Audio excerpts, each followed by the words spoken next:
नमस्कार साथियों, आपके अपने चैनल हिंदी विषय एवं साहित्य में आप सभी का पुनः हार्दिक अभिनंदन है। जैसा कि आप सभी जानते हैं, हम पढ़ रहे हैं आचार्य रामचंद्र शुक्ल का प्रसिद्ध इतिहास ग्रंथ और इसका लगभग अंतिम भाग हम पढ़ रहे हैं। आधुनिक काल की समस्त विषय सामग्री को शुक्ल ने 3 नामों से अभिहित किया है: प्रथम उत्थान, द्वितीय उत्थान और तृतीय उत्थान। इन 3 नामों के अंतर्गत सभी विषय सामग्री को उन्होंने समाहित किया है। गद्य विधाओं में निबंध, कहानी, उपन्यास, नाटक, समालोचना सभी गद्य विधाओं का हम अध्ययन कर चुके हैं। गद्य खंड का अध्ययन पूरा करने के बाद हम तृतीय उत्थान के अंतर्गत अब अध्ययन करेंगे काव्य खंड का। इसमें प्रकरण 1 को शुक्ल जी ने नाम दिया काव्य खंड पुरानी धारा, संवत 1900 से 1925 तक। जैसे कि हमने गद्य की विधाओं का विकास पढ़ा, द्वितीय उत्थान में एकदम शुरुआती गद्य कैसा लिखा गया उसका उदाहरण हमने देखा। तृतीय उत्थान में जब थोड़ा सा उसका स्वरूप विकसित हो गया तो कौन कौन सी रचनाएं किन किन लेखकों ने करी, उनकी क्या विशेषताएं रही, इन सब के विषय में जानकारी प्राप्त करी। उसी प्रकार काव्य खंड में अर्थात पद्य भाग में, कविता वाले भाग के अंतर्गत अब हम पुरानी धारा के कवि देखेंगे। शुरुआत हम वहीं से करेंगे, पुनः भारतेंदु युग से। जैसे कि हमने जब गद्य की शुरुआत करी थी तो भारतेंदु युग से पढ़ा था, लेकिन ऐसा नहीं है कि किसी काल में केवल गद्य ही लिखा जाए या केवल पद्य ही लिखा जाए। हाँ, गद्य का विकास बाद में हुआ है, तो वो पहले इतना नहीं लिखा गया। कोई एक आधी रचना पहले मिलती थी रीतिकाल तक, आधुनिक काल में आकर गद्य विधाओं का आविर्भाव हुआ है। ये सब हम पूर्व की कक्षाओं में पढ़ चुके हैं। लेकिन पद्य की रचनाएं साथ साथ निरंतर चलती रही। कविता लिखना कभी भी बंद नहीं हुआ, प्रत्येक काल में काव्य रचना होती रही है। भारतेंदु के लेखकों ने किस तरीके की भारतेंदु मंडल के लेखकों ने किस तरीके की कविताएं की, उनके बाद उसका स्वाभाविक विकास किस प्रकार हुआ, यह हम आज की कक्षा में जानेंगे। और आज से आगे का जो भी पद्य का भाग क्लास कक्षाएं चलेंगी उनमें हम यह जानेंगे। इन्हीं कक्षाओं में सर्वाधिक प्रश्न भी पूछे जाते हैं। गद्य विधाओं से किस प्रकार प्रश्न पूछे जाते हैं ये मैं आपको साथ साथ प्रत्येक कक्षा में बता रही हूँ। उसी प्रकार भारतेंदु मंडल के कवियों ने जो पद्य लिखा उससे भी बराबर प्रश्न पूछे जाते हैं। और विशेषता आपके 2018, 17 और 19 वाले पेपर में बहुत से प्रश्न पूछे गए। तो पूरा वीडियो आपको ध्यानपूर्वक देखना है। जो चीज़ मुख्य होती है उसे मैं आपको बता देती हूँ, छोड़ने वाली चीज़ मैं कह देती हूँ आपसे कि आप छोड़ सकते हैं, लेकिन वीडियो में कुछ भी छोड़ना नहीं है आपको। यदि इंपॉर्टेंट नहीं है तो वो स्वयं मैं आपको शॉर्ट में पढ़ा दूंगी, बस एक पढ़ के सुना दूंगी, लेकिन छोड़ना नहीं है। पूरा वीडियो आप ध्यानपूर्वक देखिए। बल्कि यदि आप नेट के साथ JRF करना चाहते हैं, नेट करना चाहते हैं, या कोई भी प्रतियोगी परीक्षा को अच्छे से फाइनल आप सिलेक्शन अपना चाहते हैं, न केवल प्रतियोगी परीक्षा में बल्कि इंटरव्यू तक की तैयारी आपकी हो जाती है इस पुस्तक से, है ना। और जो नेट JRF में तो एक तरीके से ऐसा लग रहा है कि परीक्षक इस पुस्तक को लेकर बैठकर ही प्रश्न पत्र अपने सेट कर रहा है, क्योंकि ऐसे बहुत से प्रश्न जो पुराने प्रश्न पत्रों में भी उपलब्ध नहीं है, उसमें विशेषतः शुक्ल के कथन पूछे जा रहे हैं कि यह कथन किस विद्वान का है। तो ये सारी चीज़ों के उत्तर यदि हमें देने हैं तो हमें ये पुस्तक पढ़नी पड़ेगी ध्यानपूर्वक। तो आइए शुरू करते हैं आज की कक्षा को। पुरानी धारा पढ़ने से पहले कल का हमारा 1 पेज का मैटर रह गया है, तो उसे हम पूरा करेंगे। उसके बाद आज की कक्षा को हम प्रारंभ करेंगे। गद्य विधाओं के अंतर्गत समालोचना गद्य विधा को हम पढ़ रहे थे, जिसमें अंत में हमने देखा था कि अभिव्यंजनावाद के अंतर्गत क्या है कि किसी भी चीज को, किसी भी उक्ति को, किसी भी पंक्ति को और किसी के अन्य व्यक्ति के काव्य को या गद्य को, मतलब लेख की प्रशंसा चमत्कार पूर्ण ढंग से करने को ही बाद में ऐसा एक अभिव्यंजनावाद के अंतर्गत दौर चला कि उसे ही एक अच्छा काव्य मान लिया गया कि जिस रचना में आप मतलब मुहावरेदार, चटकीले, चमत्कारपूर्ण, वाग वैधिध्यपूर्ण उक्ति यदि आप कह देते हैं, उस तरीके का अपना लेख लिखते हैं, अच्छे अच्छे शब्दों का प्रयोग करते हैं, तो आप बहुत बड़े लेखक या कवि माने जाएंगे, लेखक माने जाएंगे। लेकिन यह सच्चाई नहीं है। इसी को आगे स्पष्ट करते हुए शुक्ल जी कहते हैं, बाद में इसमें उन्होंने फ्राइड के मनोविज्ञान का भी यहाँ उदाहरण दिया है। ये सब हम व्याख्या कर चुके थे, बस थोड़ा सा मैं आपको पहले का पढ़ के सुनाऊंगी फिर आज की कक्षा का, ठीक है। बेलबूटे और नक्काशी के लक्ष्य के समान काव्य का भी लक्ष्य सौंदर्य विधान लगातार कहते रहने से काव्य रचना पर जो प्रभाव पड़ा है उसका उल्लेख हो चुका है, पूर्व की कक्षा में हम पढ़ चुके हैं। आगे शुक्ल जी कहते हैं कि यह भी कहा जा चुका है कि यह सब काव्य के साथ कला शब्द लगने के कारण हुआ। जब उसको कला के अंतर्गत, तो कला तो सौंदर्य की वस्तु है, उसमें कला प्रदर्शन की वस्तु, तो उस तरीके से उसको काव्य को भी परिभाषित किया जाने लगा। आगे शुक्ल जी कहते हैं कि हमारे यहाँ काव्य की गिनती 64 कलाओं के भीतर नहीं की गई है। यहाँ इतना और सूचित करना आवश्यक जान पड़ता है कि सौंदर्य की भावना को रूप देने से मनोविज्ञान के क्षेत्र से आए हुए उस सिद्धांत का भी असर पड़ा है। मनोविज्ञान भावना को रूप देने में, है ना, रूप देने में, ठीक है, रूप देने से मनोविज्ञान के क्षेत्र से आए हुए सिद्धांत का भी असर पड़ा है, जिसके अनुसार अंतः संज्ञा में निहित अतृप्त काम वासना ही कला निर्माण की प्रेरणा करने वाली अंतर्वृत्ति है। तो ये किसका सिद्धांत है? अगर इसकी व्याख्या करें या इसको संक्षेप में सार रूप में कहें या इसको समझें आप, तो ये फ्रायड के मनोविज्ञान से संबंधित है ना। यूरोप में चित्रकारी, मूर्तिकारी, नक्काशी, बेल बूटों आदि के समान कविता भी ललित कलाओं के भीतर दाखिल हुई, अतः धीरे धीरे उसका लक्ष्य भी सौंदर्य विधान ही ठहराया गया।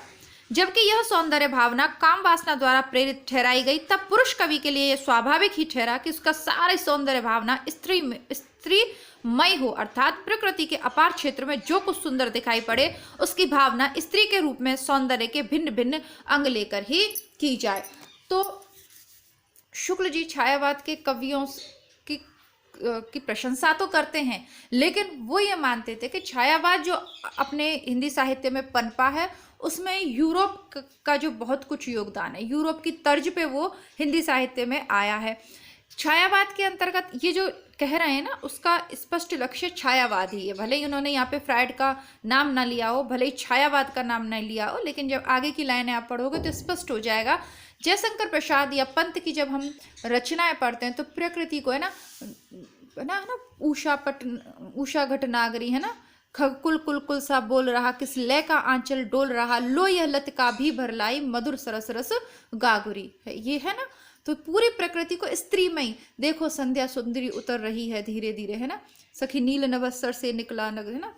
तो वो यानी कि कैसा आकाश क्या है, सुंदरी का नीला वस्त्र है, उस पर सितारे की जगह की तरह तारे टिमटिमा रहे, है ना।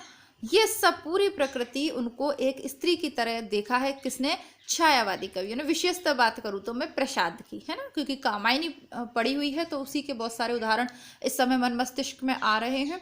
तो पूरी प्रकृति पे उन्होंने स्त्री का आरोपण किया ना, स्त्री को माना है उन्होंने, उसके विभिन्न क्रियाकलापों को स्त्री के क्रियाकलापों से जो है जोड़ा है। लेकिन जो एक अच्छी बात है छायावादी काव्य में वह है कि उसमें अश्लीलता की प्रवृत्ति नहीं पाई जाती है। यदि किसी को यह लगता है कि रीतिकाल की श्रृंगार भावना से प्रेरित होकर छायावादी काव्य लिखा गया है तो यह बिल्कुल गलत है, क्योंकि उसमें कहीं भी अश्लीलता नहीं है, बहुत उद्वात की भावना है। बल्कि यदि प्रसाद के स्त्री पात्रों को देखें उनकी रचनाओं में तो उन्होंने उन्हें विशेष शक्ति और विशेष सौंदर्य शक्ति और शील का समन्वय मिलता है उनके नारी पात्रों में। आप ध्रुव स्वामिनी को देख लीजिए, आप देवसेना को देख लीजिए, स्कंदगुप्त की को, कोई भी आप उनके कहानी का भी कोई पात्र देख लीजिए, महिला बहुत सशक्त रूप में वहां दर्शाई गई है। श्रद्धा बहुत सशक्त महिला है, ईड़ा और भी सशक्त महिला है।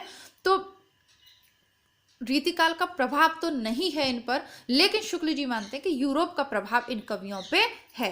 ठीक है, अब आगे आपको जब पढ़ेंगे तो और अच्छे से समझ में आ जाएगा।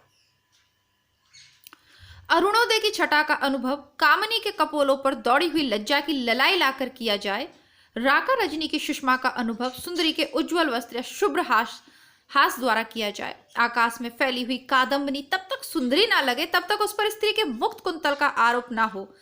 ये शुक्ल जी कह रहे हैं आजकल तो स्त्री कवियों की कमी नहीं है, उन्हें अब पुरुष कवियों का दीन अनुकरण न कर अपनी रचनाओं में क्षितिज पर उठती हुई मेघमाला को दाढ़ी मूछ के रूप में देखना चाहिए। वो कह रहे हैं कि जब पुरुष कवि प्रकृति को स्त्री रूप में देख रहे हैं तो फिर स्त्री जो कवियत्रियां हैं, जो लेखिका हैं, उनको क्या करना चाहिए? उनको भी मेघमाला पुरुष की दाढ़ी मूछों के समान लगेगी फिर तो, या लगनी चाहिए यदि इस तरीके की रचनाएं होती हैं तो। खैर, आगे शुक्ल जी कहते हैं काव्य रचना और काव्यचर्या दोनों में इधर स्वप्न और मद का प्रधान स्थान रहने लगा। ये दोनों शब्द काव्य के भीतर प्राचीन समय में धर्म संप्रदाय में से आए। लोगों की धारणा थी कि संत या सिद्ध लोगों की बहुत सी बातों का आभास या तो सपनों में मिलता था अथवा तन्मयता की दशा में। कवियों को अपने भाव में मग्न होते देख लोग उन्हें भी प्रत्यक्ष जगत और जीवन से अलग कल्पना के स्वप्न लोक में विचरने वाले जीव प्यार और श्रद्धा से कहने लगे। क्या कहते थे कवियों को? कवियों को घर गृहस्थी का तो होश रहता नहीं है ना, अपनी कविता के नशे में मद में झूमते रहते हैं, काव्य का नशा उन्हें होता है और लोग उन्हें भी क्या कहते हैं, स्वप्न लोक में विचरते हैं, वास्तविकता से कोई लगाव नहीं है। और उस काल के तो कवि भारतेंदु मंडल के कवियों के आप फोटोज देखोगे तो अलग ही घुंघराले घुंघराले लंबे लंबे बाल, ढीले ढाले कुर्ते पायजामे, तो एक अलग ही वेश था ना। बाद में उर्दू कवियों में भी शराब पीना जैसे कि मतलब ज़रूरी हो गया कवि के लिए कि वो है ना हालावाद भी चलाए कि मतलब एक उनकी एक अलग ही इमेज बन गई थी, इमेज क्रिएट हो जाती है ना प्रत्येक वर्ग की ना। जैसे डॉक्टर की नाम लेते ही एक सफ़ेद कोट का व्यक्ति इस तरीके से है ना सामने आता है, पुलिस की एक इमेज होती है वर्दी वाला, तो वैसे ही कवियों की भी एक इमेज विशेष हो गई थी एक काल में। यह बात बराबर कवियों की प्रशंसा में अर्थवाद के रूप में चलती रही, पर ईसा की इस 20वीं शताब्दी में आकर वह एक मनोवैज्ञानिक तथ्य के रूप में फ्रायड द्वारा प्रदर्शित की गई। उसने कहा कि जिस प्रकार स्वप्न अंतः संज्ञा में निहित और तृप्त वासनाओं की तृप्ति का ही एक अंतर्विधान है, उसी प्रकार कलाओं का निर्माण करने वाली कल्पना भी। इससे कवि कल्पना और स्वप्न का अवैध भाव और भी पक्का हो गया। शुक्ल जी कहते हैं, सच पूछिए तो कल्पना में आई हुई वस्तुओं की अनुभूति और स्वप्न में दिखाई पड़ने वाली वस्तुओं की अनुभूति के स्वरूप में बहुत अंतर है। अतः काव्य रचना या काव्य चर्चा में स्वप्न की बहुत अधिक भरमार अपेक्षित नहीं। यूं ही कहीं कहीं सामने के लिए शब्द आ जाया करे तो कोई हर्ज नहीं है। देखिए, जब हम बात करते हैं स्वप्न की, सपने की जब हम बात करते हैं तो नींद के बाद हमारा सबकॉन्शियस माइंड में जो कुछ शेष रह जाता है स्मृतियों के रूप में, तो वो हमारे सपने में आ जाता है ना, क्योंकि हमारा दिमाग तो नहीं सोता ना। लेकिन कल्पना हम सोचते हैं कि है ना, अब तो उसमें एक सामंजस्य एकता स्थापित की किसने? फ्रायड है। लेकिन शुक्ल कहते हैं दोनों चीजें अलग अलग है ना। वैसे देखा जाए तो कहीं ना कहीं आकर एक बिंदु पे मिल जाती है, क्योंकि जो अतृप्त इच्छाएं हमारी, जो कल्पना हम करते हैं कि हमें ऐसे हों, जैसे कि हम लोगों की क्या कल्पना है कि हम एक असिस्टेंट प्रोफेसर बन जाएं। अब घर गृहस्थी में और जैसे भाई लोग हैं तो अन्य जिम्मेदारियां निर्वहन करते करते उतना ये नहीं है, लेकिन यदि आपका एक ही अंतिम लक्ष्य बन जाए कि नहीं हमें असिस्टेंट प्रोफेसर बनना ही बनना, नहीं हमें यूपीएससी क्रैक करनी ही करनी है, हमें अपना स्टेट पीसीएस में टॉप करना ही करना है, इसके अलावा यदि और चीज़ें आपके जीवन में मायने रखती हैं तो कोई बात नहीं, लेकिन सिर्फ और सिर्फ ही इस पर ही आपका फोकस है तो कहीं ना कहीं यह आपकी कल्पना भी बन जाएगी और आपके जागती आंखों से भी आप यही सोचेंगे और स्वप्न में भी आपको इसी से संबंधित चीज़ें दिखाई देने लगेंगी। ठीक है, तो ये समझाने का प्रयत्न, तो फ्रायड ने स्वप्न और कल्पना को एक ही जगह पे एक ही जैसा माना है, जबकि शुक्ल ने दोनों का स्थान अलग अलग माना है कि दोनों का अलग अलग तरीके से महत्व है कवि के लिए। अभी मेरी गुड़ी आ गई थी। कल भी देखिए, कल मैं आपको वीडियो नहीं डाल पाई, कारण बताती हूँ। कल भी मैंने आपके लिए 40-45 मिनट की एक कक्षा तैयार की, लेकिन बच्चों ने इतना शोर मचाया उसमें बीच बीच में कि फिर मुझे वो डालने की इच्छा नहीं हुई और फिर बाद में गुस्से में मैंने वो डिलीट भी कर दिया, क्योंकि बच्चे शांति नहीं हो रहे थे और मुझे लगा कि मैं वापस बना लूँगी, लेकिन 40-45 मिनट पूरे दिन में फिर दोबारा निकालना मेरे लिए पॉसिबल ही नहीं हो पाया और कल मैं वीडियो नहीं डाल पाई, तो उसके लिए क्षमा प्रार्थी हूँ। वैसे मेरी कोशिश यही रहती है कि नियमित रूप से मैं वीडियोज़ डालूँ और जल्दी से इस पुस्तक को हम समाप्त कर लें ताकि कुछ नया पढ़ें। जल्दी करनी है, जल्दबाजी नहीं, है ना। समझते हुए चलेंगे, भले ही थोड़ा पढ़ें लेकिन जितना पढ़ेंगे समझते हुए चलेंगे।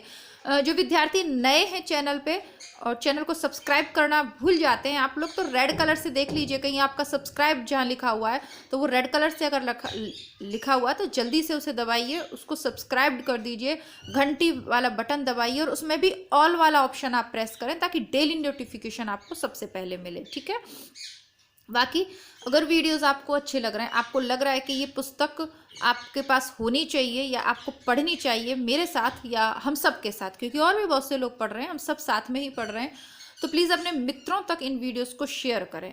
ठीक है, अपने कोई भी आपका मित्र हिंदी से चाहे प्रतियोगी परीक्षा की तैयारी कर रहा हो या विद्यालय स्तर पर उस पर हिंदी हो, कॉलेज में हो हिंदी हो, तो उसको आप ज़रूर चैनल से जोड़ें। ठीक है, मुझे आशा है कि ज़रूर आपकी कक्षा में या जो भी सिलेबस में है कहीं ना कहीं आपको चैनल पे प्लेलिस्ट में वो उपलब्ध होगा ही। बाकी नेट जेआरएफ के लिए जितनी भी प्लेलिस्ट चैनल पे बनी हुई है उसमें से कोई भी छोड़ने वाली चीज़ नहीं है, वो सब कुछ वही है जो आपके सिलेबस में है। आरपीएससी असिस्टेंट प्रोफेसर भर्ती की तैयारी कर रहे हो आप या किसी भी प्रतियोगी परीक्षा की तैयारी कर रहे हो, प्लेलिस्ट बनी हुई है, अपने सिलेबस के अनुसार चेक करते रहिए। बाकी शुक्ल की बुक हुई, हिंदी साहित्य का सरल इतिहास हुआ, ये सब के लिए पढ़ना अनिवार्य है, चाहे आप विद्यार्थी हो अथवा आप परीक्षार्थी हो। ठीक है, और वीडियोस अच्छे लगे तो लाइक कर दीजिएगा, नहीं अच्छे लगे तो कमेंट बॉक्स में अपनी आप राय दे सकते हैं। और लेकिन नियमित बने रहें। देखिए ऐसा नहीं हो कि आज पहली बार आपने ये वीडियो देखा, अब सोचते तो बहुत लोग हैं कि शुक्ल को यार अच्छी पुस्तक है हमें पढ़नी चाहिए, लेकिन शुक्ल को पढ़ना इतना भी आसान नहीं है। हाँ, साथ साथ तो थोड़ा सा लगता है कि वीडियो आपने एक बार समझ में नहीं आया, चलो 2-3 बार देख लिया, लेकिन पूरी पुस्तक को ना सुनना तो आसान है, मुझे लगता है ऐसा, लेकिन पढ़ना शुक्ल को कहीं ना कहीं धैर्य छूट जाता है। निरंतर यदि आपको पढ़ने की प्रैक्टिस है तो अलग बात है, बाकी अगर आप नए हैं तो शुक्ल आपको कठिन लगेगी। उससे पहले आप सरल इतिहास पढ़ लीजिए, वो भी प्लेलिस्ट में उपलब्ध है, और फिर शुक्ल को आप शुरू कीजिए। आधुनिक काल यहाँ से पढ़ रहे हैं तो वहाँ पर भी पढ़ते जाइए। पुराने पेपर सहित बहुत कुछ चैनल पे उपलब्ध है, उसको ज़रूर चेक कीजिए। और प्रत्येक विद्यार्थी मतलब अपना एक कर्तव्य ही समझिए इसको, या ये सोचिए कि ये काम आज मैडम के कहने से करना है। इन वीडियोस को शेयर कीजिए, इसको नहीं आप पुराना पेपर कोई भी शेयर कर दीजिए। आपका बंटी जैसा उपन्यास आप अपने घर में सभी लोगों को शेयर कर सकते हैं। ऐसा नहीं है कि कोई हिंदी का विद्यार्थी है तो ही उपन्यास पढ़ेगा। अब फ़ोन और सोशल मीडिया के अन्य माध्यम होने से ये कम हो गया, बाकी उपन्यास तो बहुत ज़्यादा पढ़े जाते हैं हमारे भारत में। तो प्लीज़ थोड़ा सा हेल्प आप भी करें, है ना, ताकि कुछ अच्छा अपना चैनल ग्रो करे, तो और भी आप लोगों के लिए अच्छी अच्छी पुस्तकें वगैरह उपलब्ध मैं करवा सकूं। और सबके लिए देखिए पैसे की ज़रूरत है, कुछ भी पुस्तक वगैरह ये सारी चीज़ें मैं जो कुछ भी करना चाहती हूँ। पहले मुझे लगता था कि ठीक है यार, अपने पास काफ़ी मैटर है, ये पढ़ा देंगे स्टूडेंट्स को, लेकिन मैं काफ़ी कुछ करवा चुकी हूँ। जितना मेरे पास पुराने पेपर वाला था और काफ़ी जो मेरे पास मैटर है वो मैं आपको करवा देती हूँ। और लेकिन बहुत सारी पुस्तकें मुझे खरीदनी है, जितने आप लोगों के सुझाव आते जा रहे हैं उस हिसाब से मुझे मतलब एक जिम्मेदारी सी महसूस होती है। मुझे लगता है नहीं यार, बहुत सारी किताबें हमारे पास अभी होनी चाहिए, बहुत अभी तो हमने बहुत कम किया है।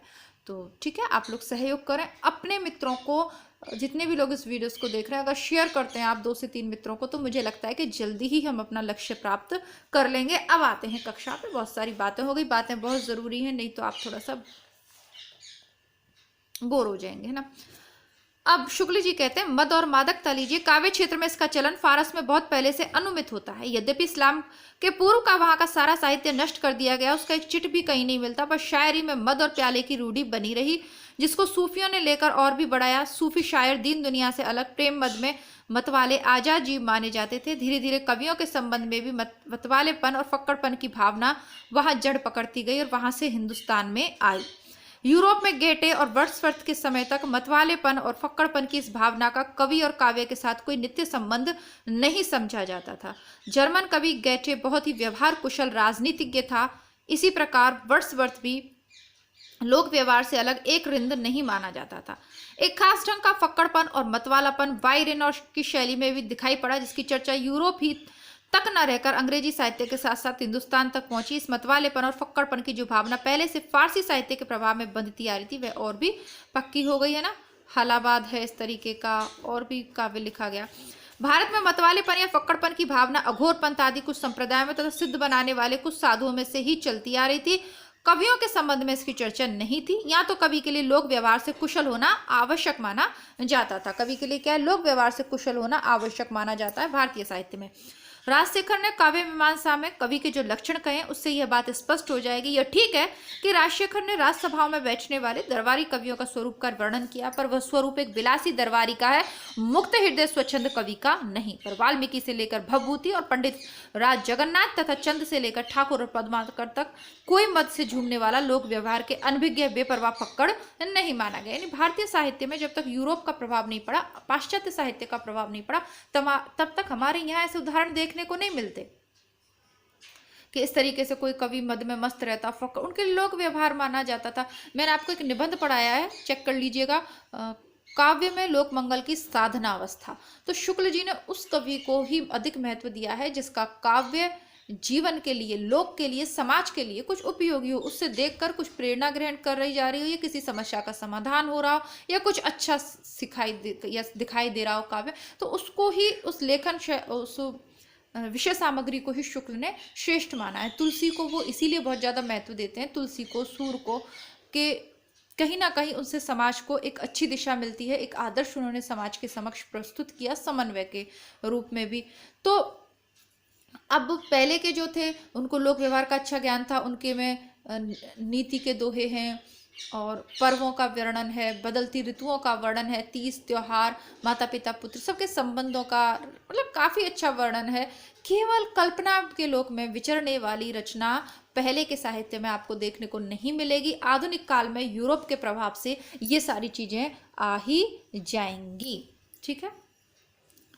प्रतिभाशाली कवियों की प्रवृत्ति अर्थ में रत साधारण लोगों से भिन्न और मनस्वता लिए होती है तथा लोगों के देखने में कभी कभी एक सनक सी जान पड़ती है। जैसे और लोग अर्थ की चिंता में लीन होते हैं, वैसे ही वे अपनी किसी उद्भासित प्रसंग में लीन दिखाई पड़ते हैं। प्रेम और श्रद्धा के कारण लोग इन प्रवृत्तियों को अत्युक्ति के साथ प्रकट करते हुए मद में झूमना, स्वप्न में लीन रहना, निराली दुनिया में विचरना आदि कहने लगे। पर इसका यह परिणाम ना होना चाहिए कि कभी लोग अपनी प्रशस्ति की इन अत्युक्त बातों को ठीक ठाक चरितार्थ करने में लग जाएं। लोग कहते हैं कि समालोचक गण अपनी बातें कहते ही रहते हैं, पर कवि लोग जैसी मौज होती है वैसी रचनाएं करते ही हैं। पर यह बात नहीं है। कवियों पर साहित्य के मीमांसकों का बहुत प्रभाव पड़ता है। बहुतेरे कवि विशेषतः नए उनके आदर्शों के अनुकूल चलने का प्रयत्न करने लगते हैं। उपर्युक्त वादों के अनुकूल इधर बहुत कुछ काव्य रचना यूरोप में हुई, जिसका कुछ अनुकरण बंगला में हुआ। आजकल हिंदी की जो कविता छायावाद के नाम से पुकारी जाती है, उनमें इन सब वादों का मिला जुला आभास पाया जाएगा। यही वह चीज़ है जिसे मैं आपको बताने की कोशिश कर रही थी कि भले ही शुक्ल जी स्पष्ट नाम ना लें, लेकिन जो कुछ लिखा है वो छायावादी कवियों के बारे में ही कह रहे हैं। इसका तात्पर्य यह नहीं कि इन सब कवियों ने उनके सिद्धांतों को सामने रखकर रचना की। उनके आदर्शों के अनुकूल कुछ कविताएं यूरोप में हुई, उनकी देखा देखी बांग्ला और उसके बाद हिंदी में भी होने लगी। इस प्रसंग में इतना लिखने का प्रयोजन केवल यही है कि यूरोप के साहित्य क्षेत्र में फैशन के रूप में प्रचलित बातों को कच्चे पक्के ढंग से सामने लाकर कौतूहल उत्पन्न करने की चेष्टा करना अपनी मस्तिष्क शून्यता के साथ साथ ही समस्त हिंदी पाठकों पर मस्तिष्क शून्यता का आरोप करना है। काव्य और कला पर निकलने वाले भड़कीले लेखों में आवश्यक अभिज्ञता और स्वतंत्र विचार का अभाव देखकर दुख होता है। इधर कुछ दिनों से सत्यम शिवम सुंदरम की बड़ी धूम है, जिसे कुछ लोग शायद उपनिषद वाक्य समझ अपने यहाँ भी कहा है लिखकर उद्धृत करते हैं, पर यह कोमल पदावली ब्रह्म समाज के महर्षि देवेंद्र ठाकुर की है और वास्तव में the true, the good and the beautiful का अनुवाद है। यानी कि ये पाश्चात्य साहित्य से ली हुई उक्ति है जिसको ब्रह्म समाज में देवेंद्र ठाकुर ने अपनाया, उसके बाद ये हिंदी में आई है। ये हम पहले पढ़ चुके हैं तो व्याख्या नहीं करूंगी। बस इतना और कहकर मैं इस प्रसंग को समाप्त करता हूं कि किसी साहित्य में केवल बाहर की भद्दी नकल उसकी अपनी उन्नति या प्रगति नहीं कही जा सकती। बाहर से विषय सामग्री आए, खूब आए, पर वह कूड़ा करकट के रूप में इकट्ठी न की जाए। उसकी कड़ी परीक्षा हो, उस पर व्यापक दृष्टि से विवेचन किया जाए, जिससे हमारे साहित्य के स्वतंत्र और व्यापक विकास में सहायता पहुंचे। इसी के साथ ही गद्य विधाएं हमारी यहाँ समाप्त हो गई और आज की जो हमारी कक्षा है काव्यखंड, उसको हम यहाँ पर शुरू करेंगे। उससे पहले समझ लीजिए ये सब कुछ शुक्ल जी ने लिखा, काफ़ी कुछ लिखा। किसी भी कवि की आलोचना करना उनका उद्देश्य नहीं रहा है। हमें सत्य से पाठकगण को जो उनकी इस पुस्तक को पढ़ेगा उसे सत्य का ज्ञान हो, यह उनका उद्देश्य लिखा है। हालांकि उनकी सभी कवियों से मित्रता है। प्रसाद ने उनके कहने पर इरावती को शुरू भी किया था उपन्यास को, लेकिन वो अधूरा रह गया। तो लेकिन हमें ये बार बार वो कह रहे हैं कि बाहर के पाश्चात्य साहित्य को हमें भी पढ़ाया जाता है ना। कुछ साहित्यकारों तो हमारे भी सिलेबस में लगे होते हैं, वो इसीलिए लगे होते हैं ताकि हम उनसे पढ़ें, सीखें, लिखें। लेकिन केवल उनके सभी सिद्धांतों को मानना जरूरी नहीं है। जो उपयोगी है, जो भारत की संस्कृति के अनुरूप है, उसे अपना लेना चाहिए, और जो हमारी संस्कृति के लिए, हमारे समाज के लिए घातक है, उसे छोड़ देना चाहिए। जैसे वर्तमान समय में बहुत सारा कल्चर, बहुत सारी सेरेमनी अब होने लगी हैं पाश्चात्य उस पर, जैसे रिंग सेरेमनी पहले हमारे यहाँ नहीं होती थी। अच्छा, उसके अलावा प्री वेडिंग शूट अब होने लगा है। शादी से पहले मतलब शादी में ही इतने सारे फोटोज़ खींचते, उसके बाद घूमना फिरना होता है। बहुत सारे हमारे यहाँ रीति नीति होती है, बहुत सारी छोटी छोटी सी होते हैं ना क्रियाकलाप भी शादी में, बहुत उसमें इतनी सारी फ़ोटोज़ हो जाती है। प्री वेडिंग शूट जैसे किसी भी फ़ोटो शूट का चलन अब तक नहीं था, अब होने लगा है। तो ये सब पाश्चात्य संस्कृति का अंधानुकरण है ना। केक काटना बर्थडे पे, ठीक है काट लो, कोई दिक्कत नहीं है अगर काटना, लेकिन उसमें दीपक को बुझा देना है ना। अब वो लोग तो कैंडल बुझाते हैं, वाले लोगों को मैंने देखा है कि वो भगवान जी के वाला दीपक जलाएंगे, केक पर रख के बुझा देंगे। ये बहुत ही गलत है ना। दीप प्रज्वलित करके बच्चे के भविष्य की मंगल कामना हमें करनी चाहिए। केक वेक काटो, सब कुछ अच्छा है, हम भी काटते हैं करते हैं, लेकिन ये मुझे गलत लगा। तो मैं अपने बच्चों के पे, अब जैसा कि मैंने कहा कि बहुत सारी चीज़ें ऐसी हैं जो हमें करनी पड़ती हैं बच्चों की खुशी के लिए, क्योंकि बच्चे जब और की पार्टी में जाते हैं, केक देखते हैं, तो उन्हें लगता है कि हमारे बर्थडे पर भी केक मंगाना चाहिए। तो बस उसमें मैं अपनी तरफ से इतना करती हूँ कि हाँ, केक भी मंगा देती हूँ, सब कुछ है, लेकिन मैं जो दीपक वहाँ पे रख देती हूँ, कैंडल्स कम ही लगाती हूँ, कभी कभी की बात अलग है, बाकी कोशिश करती हूँ कैंडल्स ना लगाऊं, सजावट पूरी कर देती हूँ।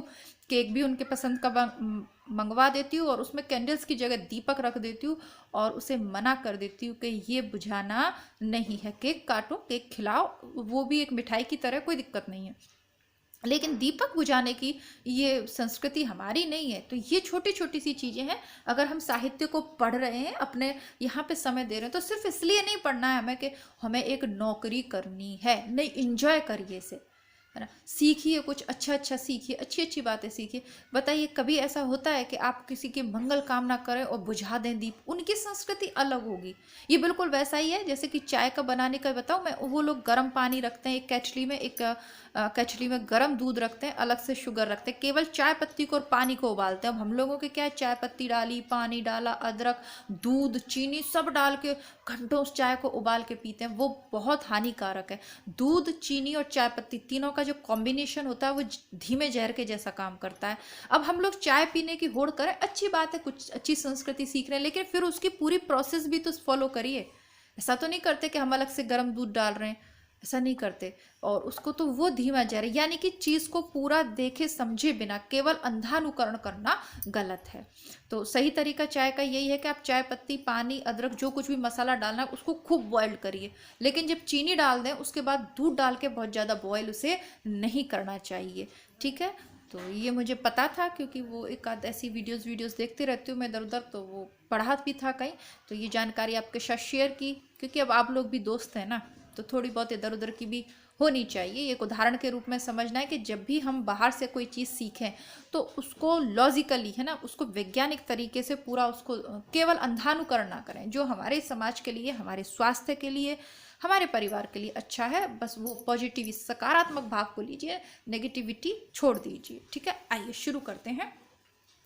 काव्यखंड पुरानी धारा आपको अच्छा लग रहा है तो आशा करती हूँ वीडियो को लाइक कर दिया होगा। बार बार कहने पे भी आप लोग लाइक नहीं करते हो ना, तो चलिए छोड़िए, है ना।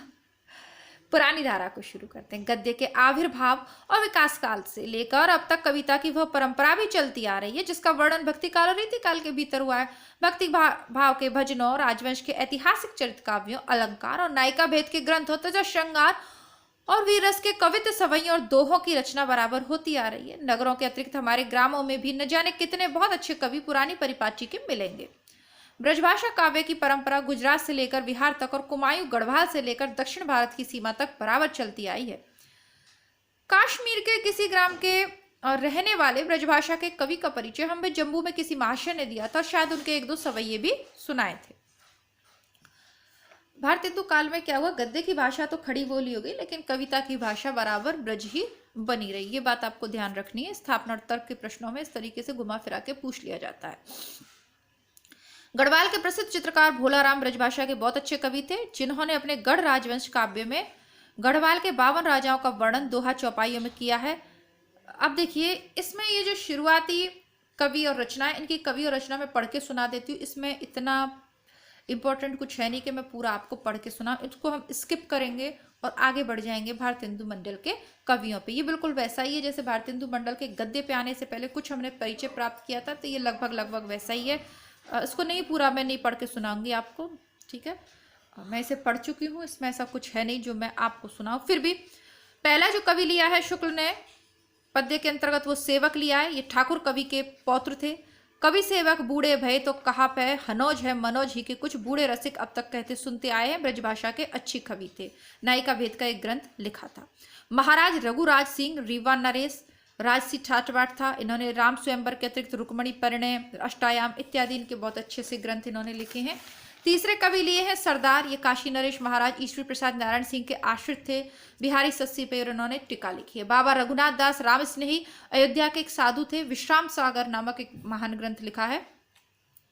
ललित किशोरी असली नाम कुंदन लाल शाह था और वृंदावन का प्रसिद्ध शाह जी का मंदिर इन्हीं का बनवाया। राजा लक्ष्मण सिंह हिंदी के गद्य प्रवर्तकों में विस्तार से हम इनको पढ़ चुके हैं, है ना। हिंदी के विकास में इन्होंने बहुत योगदान दिया। ब्रजभाषा की कविता भी ये बहुत मधुर करते हैं। शकुंतला के पहले अनुवाद में पद्य ना था, पर पीछे का संस्करण निकाला, उसमें पद्य लिखे। और जहाँ दो ये काफ़ी अच्छा है। और मेघदूत जैसे मनोहर काव्य के लिए ऐसा ही अनुवादक होना चाहिए था। तो ये किसके लिए कहा है इन्होंने? राजा लक्ष्मण सिंह के लिए कहा है। इसको आप हाईलाइट कर लीजिएगा थोड़ा सा। लक्ष्मीराम ब्रह्मभट्ट, अमोड़ा में हुआ था इनका जन्म। अयोध्या नरेश महाराज मान सिंह द्विजदेव के यहाँ रहे थे। समस्या पूर्ति ये बहुत जल्दी करते थे। समस्या पूर्ति भारतेंदु काल की एक प्रसिद्ध विधा रही है, उसको भी देखेंगे।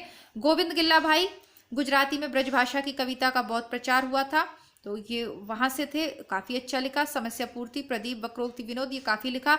नवनीत चौबे, पुरानी परिपाटी के आधुनिक कवियों में चौबे जी की ख्याति बहुत है। ये मथुरा के रहने वाले थे। नवनीत यानी माखन, और माखन कहाँ मिलता है? मथुरा में मिलता है।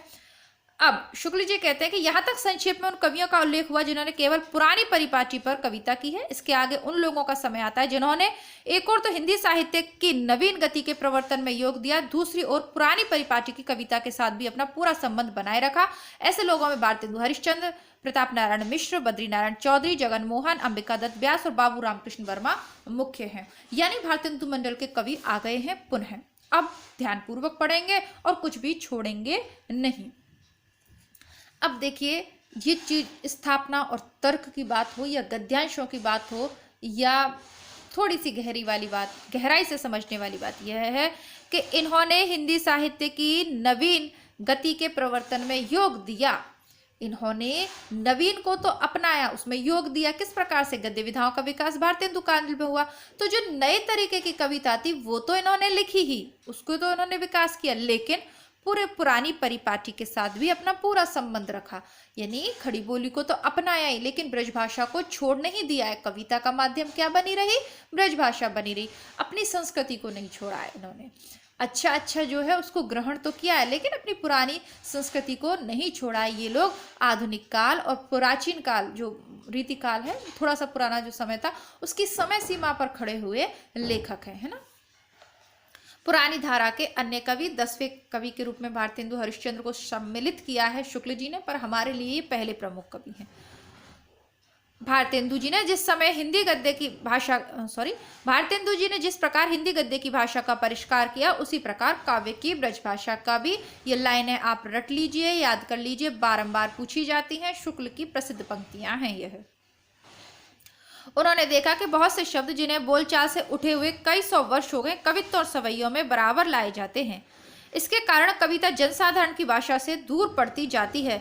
बहुत से शब्द तो प्राकृत और अपभ्रंश काल की परंपरा के स्मारक के रूप में ही बने हुए थे।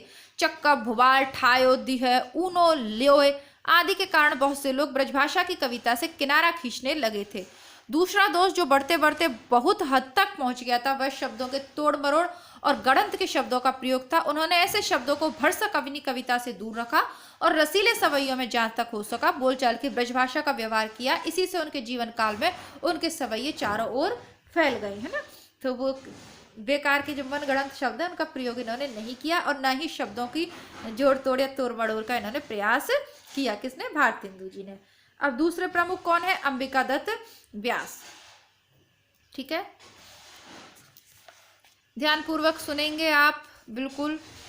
भारतेंदु जी ने कवि समाज भी स्थापित किए थे जिनमें समस्या पूर्ति बराबर हुआ करती थी। समस्या पूर्ति समझते होंगे आप लोग, नहीं जानते तो मैं बता दूं कि जैसा कि मैंने कहा, सभाएं आयोजित होती थी। हिंदी का बहुत जोर शोर था उस समय, सभाएं आयोजित होती थी, तो उसमें एक पंक्ति दी जाती थी कोई भी, है ना, और उस पर कविता करनी पड़ती थी। उस एक पंक्ति को लेकर 4 अन्य छंद भी लिखने होते थे, 4 लाइनें लिखनी होती थी। इसे कहते थे समस्या पूर्ति। कोई भी एक बात दे दी और उसकी पूर्ति अन्य लोगों को करनी है। जो जितनी अच्छी सरस रचना उस पंक्ति को लेकर, वो पंक्ति वहां आनी चाहिए। जैसे अब भी तो होता है ना, एक शॉर्ट शब्द दे दिया, आंखें, निगाहें, उस पर आपको पूरी कविता लिखनी है। उसी प्रकार 4 पंक्तियां लिखनी होती थी, तो बराबर हुआ करती थी समस्या पूर्ति। दूर दूर के कवि लोग आकर उसमें सम्मिलित हुआ करते थे। पंडित अंबिका दत्त व्यास ने अपनी प्रतिभा का चमत्कार पहले पहल ऐसे ही कवि समाज के बीच समस्या पूर्ति करके दिखाया था। भारतेंदु के श्रृंगार रस के कवित्व सवैये बड़े ही सरस और मर्मस्पर्शी होते थे। भारतेंदु की जगह लिख लीजिएगा अंबिका दत्त व्यास जी के। प्रिय प्यारे तिहारे निहारे बिना दुखियां अखियां नहीं मानती हैं, मेरे हु पे आंखें ये मरे हु पे ये आंखें खुली ही रह जाएंगी आदि उक्तियों का ऋषिक समाज में बड़ा आदर रहा। उनके श्रृंगार रस के कवित्व सवैयों का संग्रह प्रेम माधुरी में मिलेगा। कवित्व सवैयों से बहुत अधिक भक्ति और श्रृंगार के पद और गाने उन्होंने बनाए जो प्रेम फुलवारी, प्रेम मालिका, प्रेम प्रलाप आदि पुस्तकों में संग्रहित हैं। उनकी अधिकतर कविता कृष्ण भक्त कवियों के अनुकरण पर रचे हुए पदों के रूप में ही है। तो ये आपने पढ़ लिया, समस्या पूर्ति के लेखक के रूप में ये सामने आए और इनकी चारों रचनाएं आपको रट लेनी है, याद कर लेनी है, बारंबार पूछी गई हैं, 2018 में भी पूछी गई है और आगे भी पूछी जाएगी। अंबिका, अब ये चारों रचनाएं प्रेम प्रेम प्रेम से ही शुरू है, आप इनको याद तो कर लेंगे, लेकिन परेशानी जब हो जाती है जब एक और हैं ठाकुर जगन मोहन सिंह, उन्होंने भी अपनी रचना के में प्रेम शब्द से ही उनकी रचना का भी नाम है। अगर आप ऐसे रटते हैं कि अंबिका दत्त की रचनाओं में प्रेम आ रहा है तो बस प्रेम प्रेम से जो प्रेम माधुरी, प्रेम फुलवारी, प्रेम मल्लिका, प्रेम प्रलाप, ये अंबिका दत्त व्यास की है। तो जाहिर सी बात है जब प्रेम संपत्ति कला आएगी तो आप उसे भी अंबिका दत्त व्यास की ही लगाए आएंगे, जबकि वो जगन मोहन की है। बस यही हम मात खा जाते हैं। इतना पढ़ने के बाद छोटी छोटी चीज़ों पर जब ध्यान नहीं देंगे तो फिर हम फाइनली मेरिट में नहीं आ पाएंगे। तो अब देखिए, अंबिका एक लड़की है, देवी का रूप है, वैसे देवी को अंबिका कहते हैं। तो अंबिका एक लड़की है, प्रेम माधुरी, उसे प्रेम होगा तो सब कुछ मधुर लगता है ना। प्रेम में क्या होती है? मधुरता होती है। उसके बाद कहाँ जाते हैं? फुलवारी, बाग बगीचों में घूमते हैं ना नायक नायिकाएं, तो अंबिका फुलवारी में जाती है। और प्रेम मालिका, जब वो प्रियतम कहता है ना तुम एक रानी के समान सुंदर हो, तो प्रेम में मलिका समझने लगती है हर लड़की जब प्रेम में होती है, एक युवा किशोरावस्था होती है, उस समय का जब प्रेम होता है तो ना उस समय सबको जब प्रेम में होते हैं तो लगता है कि हमसे ज़्यादा सुखी और मतलब अच्छा कोई है ही नहीं, मल्लिका के समान, राजा के सामने। लेकिन जब दिल टूटता है अथवा हमें जब सच्चाई का ज्ञान होता है या धोखा मिल जाता है तो फिर क्या होता है? फिर प्रेम में प्रलाप ही प्रलाप, रोना ही रोना, दुख ही दुख हो जाता है। अंबिका एक नाम की एक लड़की है जो कि प्रेम की मधुरता में खो जाती है, यानी उसे प्रेम हो जाता है। फिर वो कहाँ जाएगी? फुलवारी में जाती है और अपने आप को क्या समझने लगती है? मल्लिका। लेकिन जब उसे सच्चाई का ज्ञान होता है, उसे धोखा मिलता है, तो फिर वो प्रेम प्रलाप में डूब जाती है। तो प्रेम माधुरी, प्रेम फुलवारी, प्रेम मल्लिका, प्रेम प्रलाप, ये अंबिका दत्त व्यास की है। आपको ये रचनाएं भी याद रखनी है और ये चारों रचनाएं किस लेखक की हैं उससे संबंधित ट्रिक बनानी है। अंबिका को प्रेम माधुरी, प्रेम फुलवारी, प्रेम मालिका और प्रेम प्रलाप से जोड़ लीजिएगा। अब ये कैसे ट्रिक बनाएंगे? आपकी अपनी कोई अच्छी सी ट्रिक हो तो आप उसे कमेंट बॉक्स में भी लिख सकते हैं ताकि अन्य लोग भी उससे लाभ उठा सकें, है ना। कोशिश करिएगा। तो अंबिका दत्त की चार रचनाएं वापस से रिपीट करवा रही हूँ। प्रेम माधुरी, प्रेम की मधुरता में हो गई, वो माधुरी दीक्षित मान लीजिए, है ना, मधुरता में खो गई। प्रेम फुलवारी में गई, गाने वाने गाए, अपने आप को उसने प्रेम में मलिका भी समझा और अंत में प्रेम में सबको प्रलाप करना ही पड़ता है। हो गया।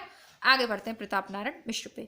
मिश्र जी समस्या पूर्ति और पुराने ढंग की श्रृंगारी कविता बहुत अच्छी करते थे। कानपुर के रसिक समाज में बड़े उत्साह से अपनी पूर्तियां सुनाया करते थे। देखिए, पपीहा जब पूछे पीव कहाँ की कैसी अच्छी पूर्ति उन्होंने की है। एक पंक्ति थी, पपीहा जब पूछे पीव कहाँ, तो कितनी अच्छी समस्या पूर्ति उन्होंने की है। ठीक है, इससे पहले मैं एक और आपको पढ़ के सुना देती हूँ। प्रताप नारायण जी कैसे मनमौजी आदमी थे ये कहा जा चुका है। लावनी बाजों के बीच बैठकर ये लावनियां बना बना कर भी गाया करते थे। तो गद्य भाग में जब मैंने आपको भारतेंदु मंडल के लेखक पढ़ाया था तो इनके विषय में विस्तार से पढ़ाया था। इनके निबंध हैं बात, भौं, मूछ, है ना, और कौन कौन से हैं? समझदार की मौत है, घूरे का लत्ता बीने और कनातन की डॉल बांधे, ये सब इनके प्रमुख लेख हैं जिन पे हमने चर्चा करी थी। इनके विषय में पढ़ा था कि कितने विनोदी स्वभाव के थे, लड़कों को लेके खूब उदमबाजी किया करते थे। ठीक है, अब वो फिर ऐसा देखिए कैसा लिखते हैं वो। बनी बैठी है माने की मूरत सी, मुख खोलते बोले नन्ना ही नहा। जो प्रियतमा है, प्रेयसी है, मानिनी नायिका है, मान की मूरत सी बन के बैठी है ना, गुस्सा होके बैठी है। तुम ही मनु हारी के हारी परे, सखियान की कौन सखियान की कौन चलाईता। जब तुम ही है कान्हा मान लीजिए, नायक मान लीजिए, जब तुम ही उसे मना के मनुहार करके हार के थक के बैठ गए, फिर हम सखियों की क्या चल रही है। वर्षा है प्रताप जी धीरे धरो, अब लो मन को समझाओ जहां। हे बारिश हो रही है, हे प्रताप जी धीर धरो, थोड़ा धैर्य धारण करो, मन को थोड़ा सा समझाओ।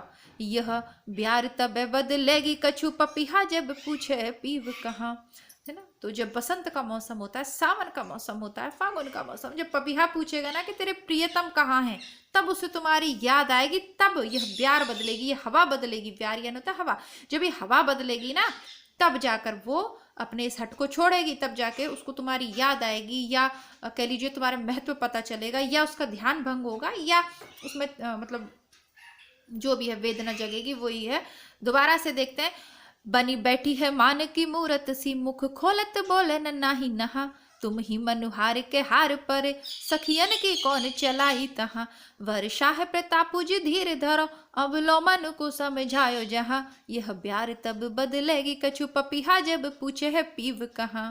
कितनी सुंदर पंक्तियां इन्होंने लिखी है ना। ब्रज भाषा का ये सौंदर्य है, ये जादू है ना। तो प्रताप नारायण की ये पंक्तियां हैं। अगर प्रताप जो धीर धरो तीसरी पंक्ति से पूछेगा तो आपको लेखक के नाम से स्पष्ट हो जाएगा, लेकिन परीक्षक इतना भी बेवकूफ नहीं है, ऊपर की 2 पंक्तियां देगा वो। बन बैठी है मान की मूरत सी, मुख खोलत बोले नाही नहा, तो प्रताप नारायण मिश्र की है। और महाराणा प्रताप का नाम राजस्थान वालों को तो भूल ही नहीं सकते, उस नाम को सुन सुन के हम लोग बड़े हुए हैं। तो प्रताप के और मानसिंह का संबंध आपको पता है ना। आमेर की जो जोधाबाई थी अकबर की पत्नी, उनके भतीजे थे ये मानसिंह, है ना।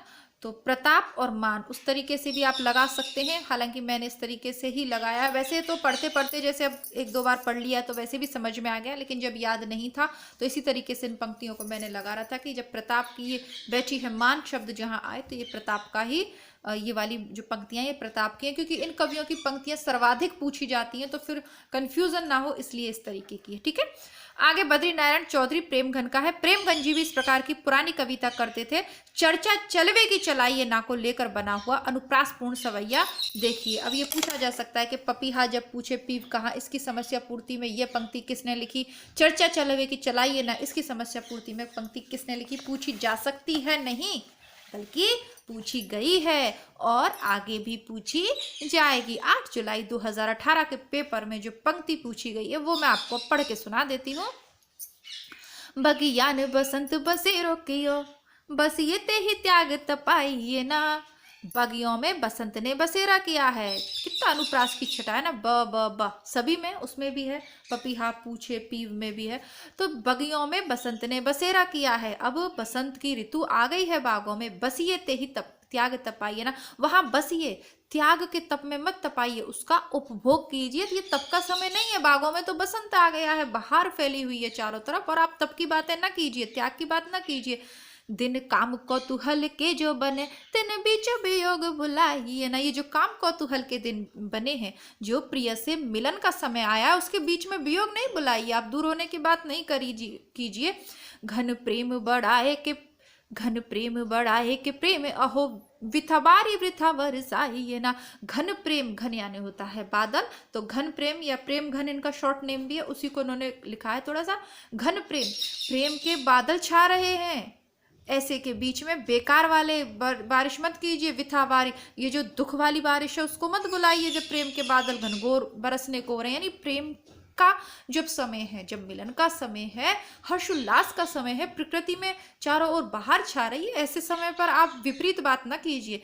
चित चैत की चांदनी चाह भरी, चर्चा चलवे की चलाइए ना। और ये चैत की चाह भरी चांदनी है, कामना वाली चांदनी है, मिलन वाली चांदनी है, सब कुछ इतना अच्छा है। इस चांदनी रात में चलवे की चर्चा मत चलाइए। मधुर रात्रि मिलन की रात्रि है, इसमें आप चलवे की चर्चा न चलाइए, एक चर्चा चलवे की चलाइए ना। इस एक पंक्ति को लेकर कितना सुंदर छंद उन्होंने लिख डाला है।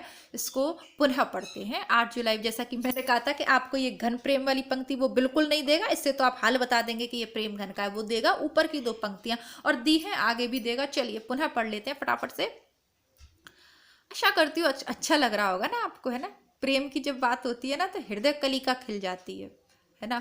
पुराना समय याद आ जाता है। जिनके अगर आप विद्यार्थी जीवन में तो आपको अभी का समय आ जाएगा, और अगर विवाह करके घर गृहस्थी के जंजाल में पड़ गए हैं तो कुछ पुरानी यादें भी ताजा हो ही जाएंगी। चलिए हंसते मुस्कुराते हुए पढ़िए इसको। बगियन बसंत बसेरो कियो, बस ये ते ही त्याग तपाइए ना। दिन काम कौतूहल के जो बने, तिन बीच वियोग बुलाइए ना। घन प्रेम बढ़ाए के प्रेम अहो विथावारी वृथा वरसाइए ना। चित चैत की चांदनी चाह भरी, चर्चा चलवे की चलाइए ना। वाह वाह, क्या बात है। चौधरी साहब ने भी सर्वसाधारण में प्रचलित कजली, होली आदि गानों की चीजें बहुत बनाई हैं। कजली कादम्बरी में उनकी बनाई कजलियों का संग्रह है, इसे अंडरलाइन कर लीजिएगा, थोड़ा ध्यान में रखना। किसमें है? कजली कादम्बरी किसकी है? प्रेमघन जी की है। ठाकुर जगन मोहन को और देख लेते हैं। एक ही पन्ने से लगातार 2 प्रश्न हैं, यह भी 8 जुलाई 2018 में प्रश्न पूछा गया, उसको भी मैं आपको बताऊंगी। ठाकुर साहब के सवैये भी बहुत सरस होते थे, जब ब्रज भाषा है वहां सरसता है, रस है ब्रज में, है ना। उनके श्रृंगारी कविता सवैयों का संग्रह कई पुस्तक में है। ठाकुर साहब ने कविता सवैयों में मेघदूत का भी बहुत सरल अनुवाद किया। उनकी श्रृंगारी कविताएं श्यामा से ही संबंध रखती हैं और प्रेम संपत्ति कला 1885, श्यामलता, श्याम सरोजनी संवत 1986 में संग्रहित है। प्रेम संपत्ति कला का एक सवैया यहाँ पर दिया जा रहा है। अब 4 रचनाएं उसमें दी थी, कौन कौन सी दी थी? प्रेम संपत्ति कला, श्यामलता, श्याम सरोजनी और प्रेम प्रलाप। इनमें से ठाकुर जगन मोहन की रचना कौन सी नहीं है? अब जब प्रेम की बात करते ही आप सोचेंगे कि अरे ये तो अंबिका दत्त की व्यास की है। नहीं भाई, ये प्रेम संपत्ति कला किसकी है? जगन मोहन की। प्रेम प्रलाप है। कैसे हमने याद किया था कि जो अंबिका है वो प्रेम की मधुरता में, माधुरी में खोकर प्रेम की फुलवारी में जाती है। वहां वह प्रेम मल्लिका अपने आप को समझने लगती है, लेकिन अंत में जब उसे धोखा मिलता है तो वो क्या होती है? प्रेम प्रलाप करती है। तो अंबिका प्रेम प्रलाप करेगी तो ये अंबिका दत्त की हो गई। अब जो हमारी जो बची है बाकी, वो जगन मोहन की हो गई। जगमोहन कौन होते हैं? मोहन कौन होता है? कान्हा। ठाकुर जी किसको कहते हैं? वृंदावन में बांके बिहारी के मंदिर है ठाकुर। ठाकुर का जब नाम आता है तो केवल और केवल कृष्ण की बात होती है। जहाँ कृष्ण की बात है वहां उसकी श्यामा की, जहाँ श्याम की बात है वहां श्यामा की बात होगी ही होगी। तो श्यामलता जगन मोहन की, मोहन की श्यामा है, श्याम की श्यामा है। श्यामा कह लो, कृष्ण कह लो, मोहन कह लो, ठाकुर कह लो, सब कान्हा के ही रूप है। तो श्यामलता हो गई किसकी? जगन मोहन की। श्याम सरोजनी भी उसी की होगी, जगन मोहन जी की होगी। प्रेम संपत्ति कला, अब अगर केवल संपत्ति कला होती तो किसी और की हो जाती, लेकिन जब प्रेम की बात होगी तो केवल और केवल मोहन की ही बात होगी। जगन मोहन। हमारे ठाकुर से ज्यादा प्रेम का उदाहरण और कौन है इस जग में? किसने प्रेम किया है? ठाकुर से ज्यादा किसी ने किया है? ये दुनिया ने जितना प्रेम कृष्ण से किया है, क्या किसी और से किया है? जितनी प्रेमिका, जितने उसके रसिक समाज में कृष्ण का नाम लिया जाता है वहां, तो जिनकी संपत्ति क्या है? प्रेम ही जिनकी संपत्ति है, प्रेम ही जिनकी संपत्ति लता है। लता, कुंज, किसी भी तरीके से याद कर लीजिए, सबका संबंध केवल और केवल हमारे ठाकुर जगन मोहन से ही निकलता है। इस तरीके से छोटी सी प्यारी सी सुंदर सी ट्रिक है। तो इसी तरीके से कुछ कुछ आपको जोड़ना पड़ेगा, क्योंकि इतनी सारी रचनाएं आपको कंफ्यूज कर देंगी। विशेषतः भारतीय हिंदू मंडल के कवियों के तो ये जो ब्रज भाषा के ये जो पद्य हैं ना, इनको भी आप भूल जाएंगे कि कौन सा किसका है। तो इसी तरीके से कुछ ट्रिक बनानी पड़ेगी। मुझे ये सबसे प्यारी लगी, है ना। अगर आप लोगों को याद हो जाए तो अच्छी बात है, नहीं तो कृष्ण को याद करने का बहाना तो ये है ही। भिखारी दास की प्रसिद्ध पंक्तियां हैं कि आगे के कबीर रीझ हैं तो कविता ही है, नहीं तो राधा कृष्ण सुमिरन को बहानो है। चलिए इनका भी मैं पढ़ के सुना देती हूँ पद्य। अब यो उर का समझते हैं आप? हृदय मन। अब यो उर आवत है सजनी, मिल जाऊं गले लग के छतियां। मन की करे भांति अनेक ने ओ मिल कीजिए री रस की बतियां। हम हारी अरी करी कोटि उपाय, लिखी बहु ने है भरी पतियां। जग मोहन मोहनी मूरत के बिना, कैसे कटे दुख की रतियां, है ना। अब मेरे मन में ऐसा आता है सजनी कि मैं अपने प्रिय के गले लग जाऊं, मन की बहुत जो मेरे मन में वो सब कुछ कर डालूं और कीजिए और मिलकर कर भांति, मन की करी भांति, मन में जो आ रहा है उसकी बहुत भांति, जो कुछ भी मेरे मन में वो सब कुछ कर डालूं, यानी मिल ही लूं अब तो। और बहुत बैठ के चांदी रात में रस की बातें करूं।